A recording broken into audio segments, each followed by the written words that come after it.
Welcome to Mind Control or Mind Freedom, a hypnotherapy myth busting webinar. Hi, my name is Karen Marguerite. I'm a hypnotherapist and a wellness coach. Most people want to upgrade their brain in some way. Maybe you want to get rid of some stress, you want some better focus, you want to quit a bad habit or resolve some issues from the past. Maybe you've got some trauma, childhood issues, or PTSD. There is a tool that does this faster than anything else, and chances are you've got some misconceptions or even some fear of it. Hypnotherapy. If you're skeptical, good. I like skeptics. In this video, I'm going to walk you through the 5 biggest myths about hypnosis, including the ones that stop really smart, analytical people like yourselves from getting great results. Stick around at the end because we're going to do a live experiment with a lemon that will prove in real time that your mind controls your body's chemistry. Okay, let's get into it. Myth number 1, mind control. Most of us were introduced to hypnosis through cartoons or big blockbusters, and hypnosis almost always was used as a weapon. Think about Kaa, the snake in the book, The Jungle Book, with those swirling, colourful eyes and the hissing, trust in me. Well, that before he tries to eat Mowgli, of course. Or remember in Harry Potter, the Imperious Curse, where a wizard points a wand and forces a victim to do whatever they command, completely robbing them of their free will? And then there's stage shows where you see a guy making somebody cluck like a chicken or forget the number 7. To the outside observer, it looks like the hypnotist holds some kind of remote control for that person's brain, using a magic power to override their will. This fear, though, isn't reserved for the cartoons or movies alone. It is actually rooted in real 20th century history. In the 1930s and 40s, we witnessed the rise of weaponized psychological influence in Nazi Germany. While this wasn't clinical hypnotherapy, it utilized similar principles of repetition, emotional contagion, and authority to bypass the critical thinking of an entire nation. It was a form of mass formation, a waking trance where moral codes were overridden by an external voice. Later, during the Cold War, the US had the CIA's MK Ultra experiments, where they literally tried to discover if they could wipe a human mind and reprogram it like a computer. These historical traumas planted a deep cultural belief that the mind is hackable, and if you let someone in, they can rewrite your code. Biologically, your brain isn't wired actually to, sorry, forgive me, biologically, your brain is actually wired to terrify you at the thought of losing control. This is your amygdala doing its job. Evolutionarily, your agency, that is the ability to make your own choices, is equal to survival. For example, if an animal loses control of its body, it gets eaten. When you think about surrendering your mind to a hypnotherapist, your brain tags that as a life or death threat. It triggers the same resistance as being physically restrained. That hesitation that you feel, that's not just skepticism. It's a survival instinct. Now, if you're being honest with yourself for a second, when you think of hypnosis, do you still picture the swinging pocket watch? How many of you seen a stage hypnosis show and thought, oh, that's really funny, but there's no way in hell I would ever let someone do that to me? Well, if I told you right now that I could delete your anxiety, but the cost would also be that I would delete one of your favorite memories, would you do it?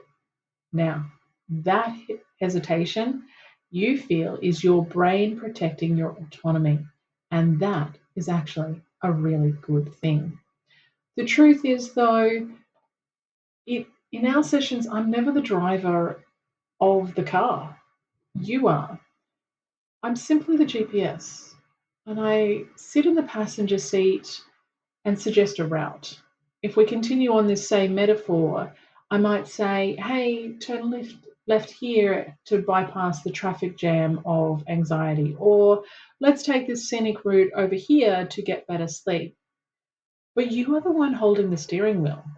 If I suggest a turn that leads off a cliff, or if I suggest you do something that goes against your internal values, you simply won't turn. You will just open your eyes and stop the car. This safety mechanism exists because of a specific function in your mind called the critical faculty. Think of it like the security guard standing at the gate of your unconscious mind. When you are in a trance, that guard doesn't leave her post. She just relaxes enough to let helpful, positive suggestions through the gate. However, if a suggestion arrives that violates your moral code, your religion, or your sense of safety, like were I to say, give me your bank details, or go and hurt this person, well, that guard snaps to attention instantly. The trance breaks immediately. This is why you cannot be hypnotized to rob a bank unless you already secretly want to rob a bank. Neurologically, you are not unconscious or asleep. You are actually in a state of hyperfocus. Your brain waves shift from into alpha or theta rhythms, which are the optimal states for learning and rewriting habits. But your observer self remains fully awake and monitoring the room. You can hear cars driving past outside, you can scratch your nose if it itches, and you're going to be speaking with me. We have a dialogue. You are not a zombie, you are a participant. Ultimately, all hypnosis is really self hypnosis. I cannot make you do anything. I cannot even make you relax unless you choose to follow my instructions. The power isn't in my voice, it's in your willingness to accept a new idea. You are doing the work. I am just guiding the process. So the reality isn't that you lose control. The reality is that hypnosis is the ultimate tool for taking control. Myth number two, my number one objection that I hear from high level professionals and engineers and lawyers, and to be honest, was one of mine when I first studied hypnotherapy and hypnosis, that this analytical mind can't be hypnotized. It comes from a place of ego, but also a genuine frustration. You might think my brain never stops. God, mine doesn't. I have 20 tabs open in my mental browser at all times. I analyze every word that people say. I'm just too switched on to drift into some floaty la la state. There's also this deeper unspoken belief here that we tend to equate hypnotizability with gullibility. We assume that to be hypnotized, you have to be weak minded, easily led, or not very bright. If you pride yourself on critical thinking, the idea of relaxing that filter feels impossible. You worry that you'll be just lying there analyzing my sentence structure or thinking about your grocery list while I'm trying to guide you. You assume that because you are smart, you are immune to being hypnotized. Here's the ironic truth though, intelligence is not a barrier to hypnosis, it's actually a prerequisite. Clinical studies have continuously shown that people with higher intelligence and stronger creative imaginations are actually better subjects than those with lower cognitive function. And why? Because hypnosis isn't about zoning out, it's about zoning in. It requires the ability to focus, to follow complex instructions, and to visualize outcomes. If you can't focus, you can't be hypnotized. Think about the last time you were deep in a spreadsheet, or writing lines of code, or reading or listening to a gripping novel, and you didn't hear someone calling out your name. You weren't asleep, you were hyper focused. That is a natural trance state that we call flow. No different from you driving from A to B and not remembering the route or how you got there. You were in a natural trance. If you have an analytical mind, we don't try and shut it off. I know that that's a fight I'm never going to win.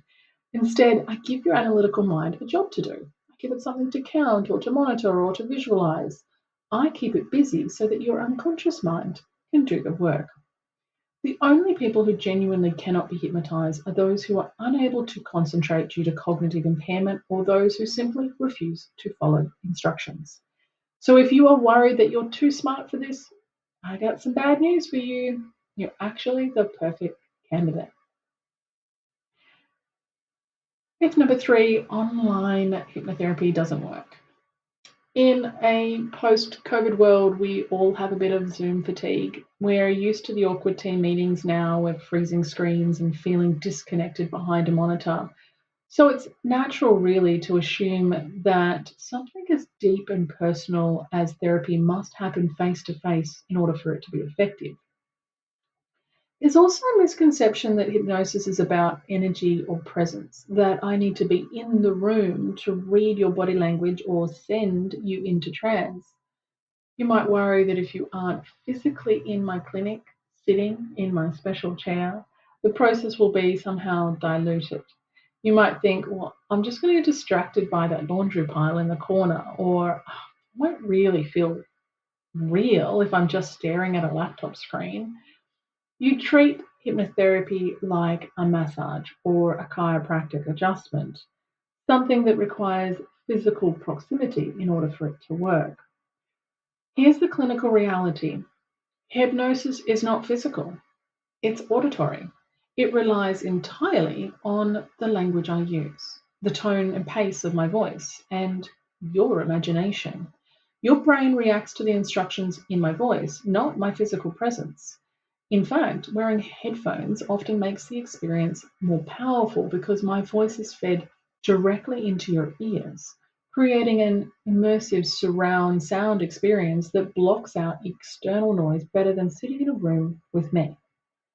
But the biggest advantage is safety. Your nervous system, specifically your sympathetic nervous system, cannot fully relax if it feels unsafe. Where do you feel the safest? In a strange clinic across town or in your own favorite chair under your own fluffy blanket in your own home? When your body knows it's in safe territory, it allows you to drop into trance much faster. Now, finally, think about the after session care. In a traditional session, I relax you deeply and then send you out into the traffic. By the time you've merged onto the highway or dodged a bad driver, your cortisol is right back up through the roof and you've undone half the work of the session. Online, when we finish, you simply close your laptop, stay in that blissful, beautiful state. You can nap, you can journal, you can just sit and reflect on what you learned. You seal the change in rather than stressing it out. The fourth myth, I'll get stuck in limbo. This is a very modern fear related to being online, but it's a valid one. We've all had the internet drop out at some point, whether it's a work call or a Netflix movie. But when the stakes are your mind, the fear feels so much higher. You imagine a scenario where I've guided you into a deep hypnotic state and then my screen freezes. The fear is that without my voice to guide you back, you'll be left stranded in some psychological limbo. Will you stay frozen like a statue? Will you be trapped in your own unconscious mind forever? I know it sounds like a plot of a sci-fi movie, doesn't it? The idea that connection holding you in reality is a Wi-Fi connection, and if that breaks, you're going to lose your mind. This is the fear of dependency, that you need me to wake you up. I can reassure you right now, it is physiologically impossible to get stuck in hypnosis. Hypnosis is a natural state of focused attention, very similar to daydreaming or falling asleep. You've never gotten stuck in a daydream, have you? Nor have you ever gotten stuck asleep. You always wake up.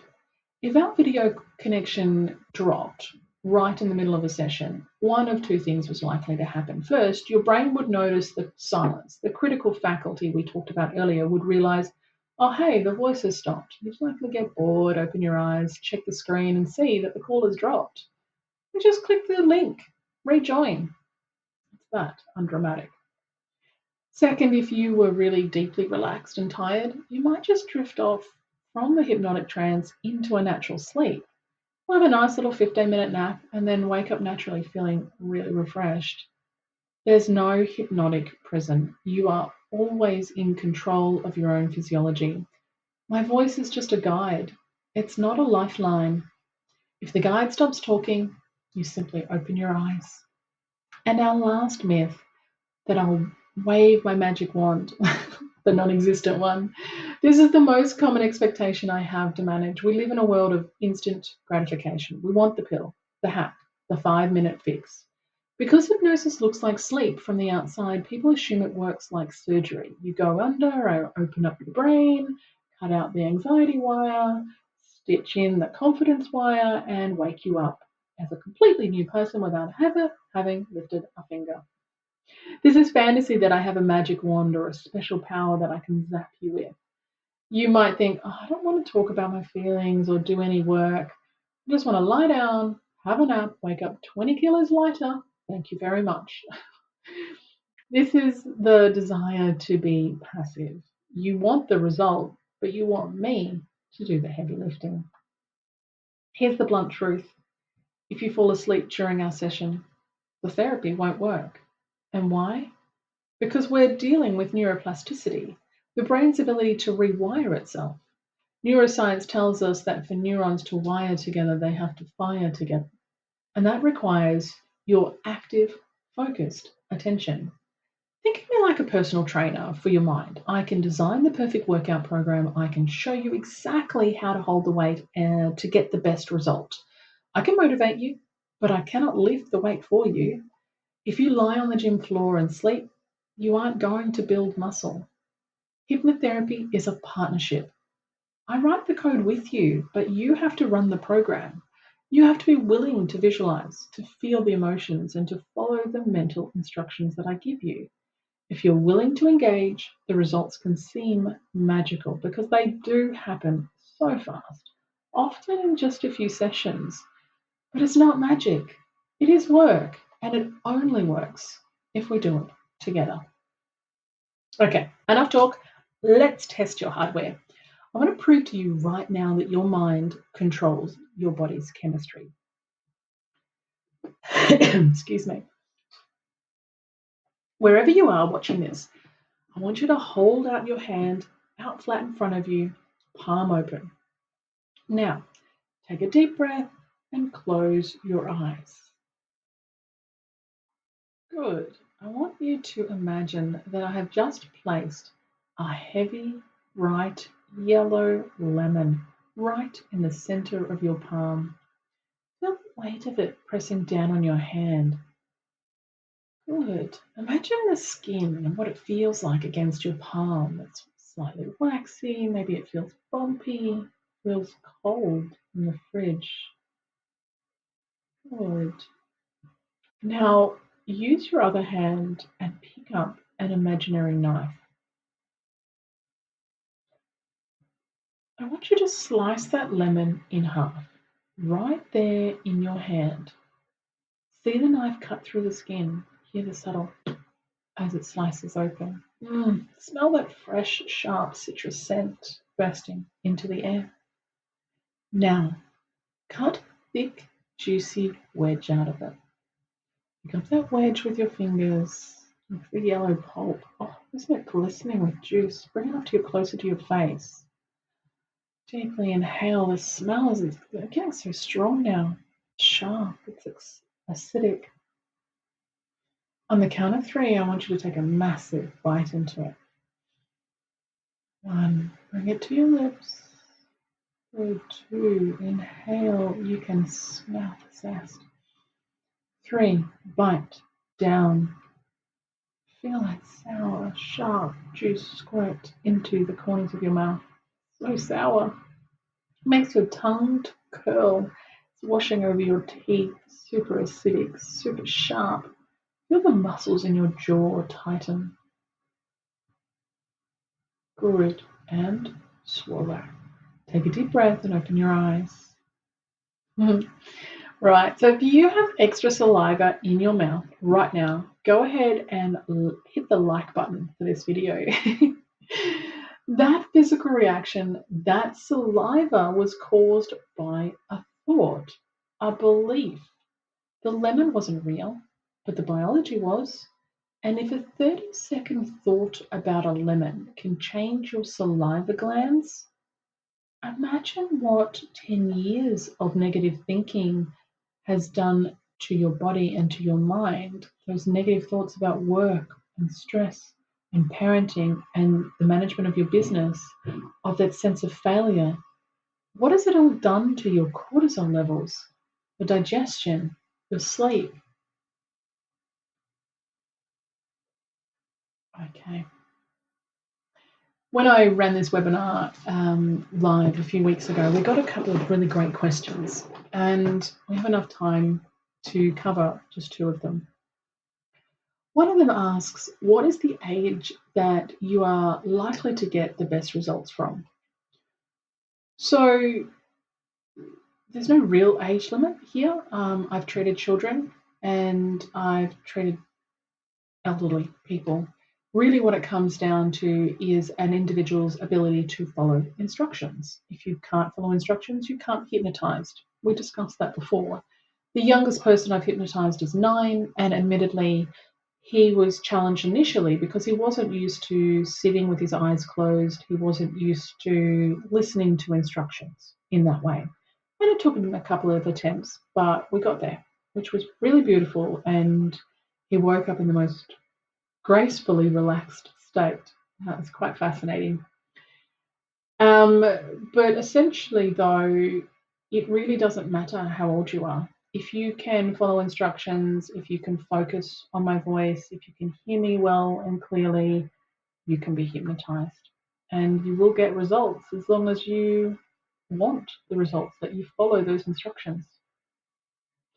Another question was asked, is there a general quantity of sessions required for hypnotherapy to be effective?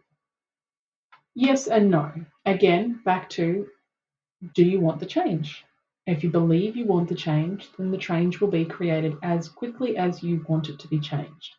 I've had clients just have one session and have amazing results.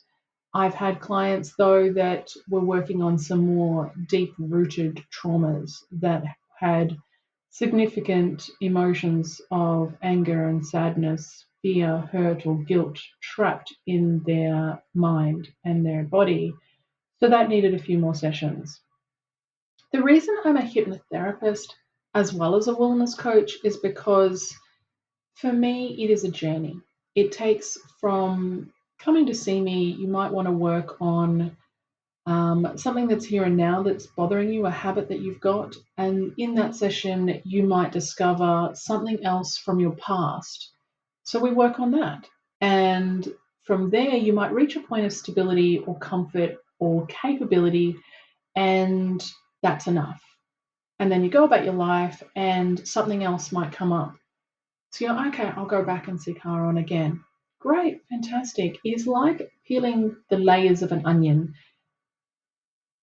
There is no end if you don't want to stop. That is to say, my goal is to enable you to be the very best version of yourself. So maybe you get to a point, and in fact, I've got a good client example that demonstrates this, but you get to a certain point where, okay, I'm good on working on the past, right? I'm done for that for now. Can we focus, though, on my career? Can we get coaching on how to have a better utilization of emotional intelligence? Absolutely. Let's forward focus. That's what coaching is. So I had a couple come to me for couples coaching. I don't do couples therapy, but I saw them individually, and they both came up with the same answer to a couple of questions that enabled them to make the decision to divorce beautifully, amicably, and in fact, they're still friends now because of the approach that I took to coaching them. The gentleman, though, the husband, asked if he could continue to see me because throughout our session, we learned of some childhood traumas that he'd experienced that he wanted to resolve. And so we went ahead and resolved them. And we reached a point where he was good. He was like, cool, I'm going to take a break. And then he came back to me and said, look, I really want help with my career. It's plateaued, it's stagnated. I'm not happy. I need help. Great, fantastic. And so we did some coaching. One of the things that I'm deeply passionate about is enabling you to easily and effortlessly resolve that stuff from the past, resolve whatever's holding you back, and give you the tools and the techniques and the resources to be the very best version of yourself so that you can be an amazing parent and an amazing colleague, or you can run an incredible business. Whatever it is that you aspire towards, I can help you realize it. And I know how to pinpoint what it is that is holding you back. And I can help you with the tools and the incredible resources that I have available to help you get unstuck. I love this work. I'm deeply passionate about the people that I can help. Anyway, clearly I can talk underwater about it. So we're coming up, though, to the end of our session. So let me wrap up those questions. We started this session by asking the question, mind control or mind freedom? Hopefully, now that you've seen the science and felt that lemon reaction in your own mouth, you can see that this is not about me controlling you. It's about you getting back into the driver's seat of your own life. Now, you might already be driving the car pretty well. You may be, though, you've got the handbrake on. Maybe it's a bit of stress or a bit of the feeling of anxiety, or that you feel like an imposter. Or maybe it's something more deep rooted, like PTSD or a trauma or something else. Or maybe it's a habit you can't shake, like quitting smoking or overeating or nail biting. You can keep driving the car with the handbrake on. Absolutely. It works. It's going to be slow and it's exhausting. Or you can decide to release it. I'm not here to sell you anything like a generic course or a 5-step program. That's not what this video was ever intended to be. It is, though, if something that I'm deeply passionate about.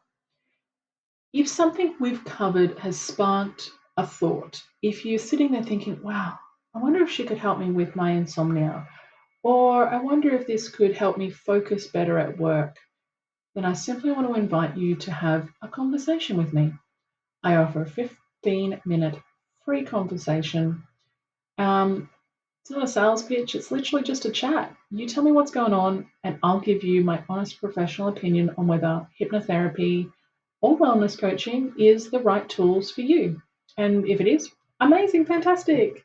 And if it's not, that's cool too. I'll point you in another direction. Finally, you might be watching this and thinking, I'm fine, but this is exactly what my brother or my wife or my colleague needs. The biggest compliment you can pay me is a referral. If this video has helped demystify the process for you, please feel free to send the link to them. I'd love to help them. I've put the link to my booking scheduler in the description below. Thank you so much for watching, for using your imagination, and for being so open-minded. Until soon, blessed be.